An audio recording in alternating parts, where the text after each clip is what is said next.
Pakinggan natin ang pagtatanggol ng isang bangag na mukhang hindi pa nakakatira o hindi natin alam ay bangag na. Ni Senator Amy laban sa kapatid. Firstly, kundi makapanira lamang. Hoy! Dahil kung itong test na to, na siyang kinumpirma ng St. Luke's na negative. Oh my God. Grabe ano? Oh my God! Hoy! Sinampal ko na. Boba ka talaga! Alam natin kung anong... Oh my God! Nakakahiya ka back to... Oh my God! May mga tao pang ganito? Hindi yan na alam, oh. Paano pagtatanggol, oh. Maaaring tamaan na ang kanyang mga kaalyado. Mga kaalyado sa Senado? Oh my gosh! Hindi ba siya natutuwa na yung kapatid niya mismo, Pangulong Marcos Jr., ang nag-umpisa para imbestigahan ang mga maaanomaliyang flood control project?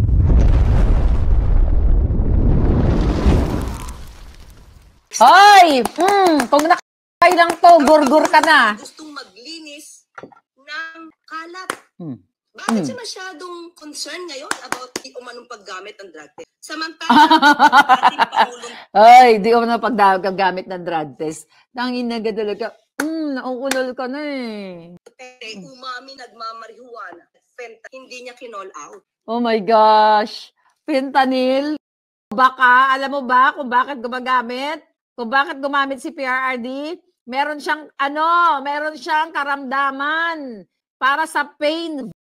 Si Bangag gumagamit ng pulburon na hindi naman prescribed ng doktor, ipinagbabawal. Oh. Wala siyang pagtutol.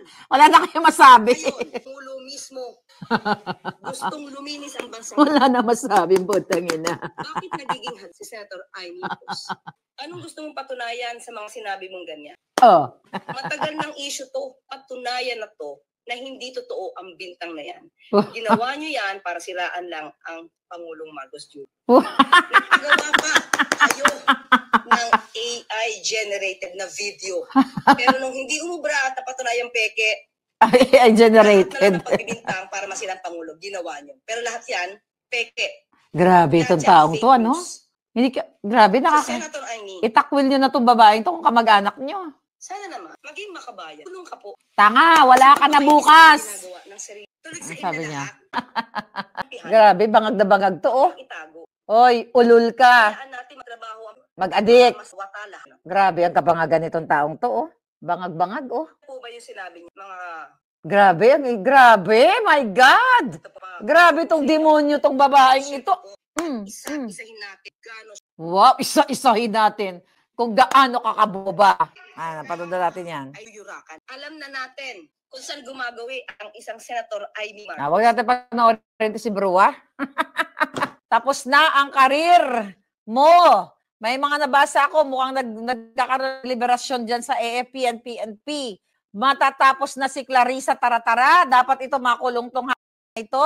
Lahat ng kasabwat ni Bangag, dapat sila makulong. Dapat sila ay pagbayaran nila ang lahat ng kanilang kasalanan, mga kababayan. Dahil ngayong araw na ito, pinatunayan ng isang maharlika na tama lahat ang expose ko. Lahat po, yung Wikipedia, tulungan nyo ako dahil hindi naman ako teki, i-edit nyo yan. Ilagay nyo yung mga link. Diba? Hanggang ngayon, walang ibang pwedeng magsalita na addict si Bangag na may personal knowledge at naka-witness ang mga kapatid. Diba? Alam nyo yan kung kayo man ay mga kapatid na biktima ng ganyang bisyo, alam na alam nyo yan. Yes, hindi natutulog ang Diyos dahil Diyos na mismo ang gumawa ng paraan, sabi ni Ruth Ann Visaya. Diba? So, mga kababayan, maraming mawawalan ng trabaho na trolls dahil yan ay binabayaran ng Bangag Administration.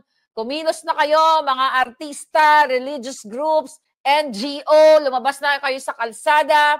Yan, dyan kayo humarap sa Camp Aguinaldo, kalampagin nyo ang mga kapulisan, ang mga kasundaluhan. Ano na ba? Hindi dapat ito mapapalagpas ang ginagawa ni Bangag Jr. Alam nyo, yung rally na yan, may nakapagtimbre sa akin dyan. Okay? Na talagang yan, ang rally na yan ay manghudyat para magsiwalat ng katotohanan ang mga taong may alam. Gusto ko lang po sabihin sa inyo na hindi napunta sa kawalan ang paghihirap ng isang Maharlika. Okay? I have to be proud of myself. This time, bibit-bitin ko na po yung bangko ko. Okay? Thank you sa pagtutok ninyo. Thank you sa lahat. Nilabanan ko. Lahat ng pagigipit nila, lahat po ng kaso, may ulit-ulitin ko po, ang dami kong warrant of arrest sa Pilipinas dahil sa exposeng ito. Sa expose ng pagnanakaw at expose ng pulburon dahil sinasabi, ito daw ay defamation. So kapag wala na si Bangag, I hope yung mga lawyers nating kaibigan, you have to help me kasi wala akong pabayad sa abogado. Alam nyo yan. 'Di ba? Ang daming kaso na yan.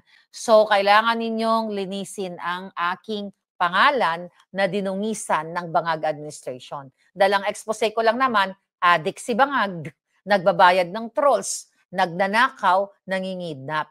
Lahat yon ay katotohanan. Isama lahat ang mga adik na lumustay ng pera ng bayan. So matutuwa ang mga lawyers ko dito sa California dahil good news talaga ito. At tignan natin kung hanggang saan ang mga Bangag. Bukas ba?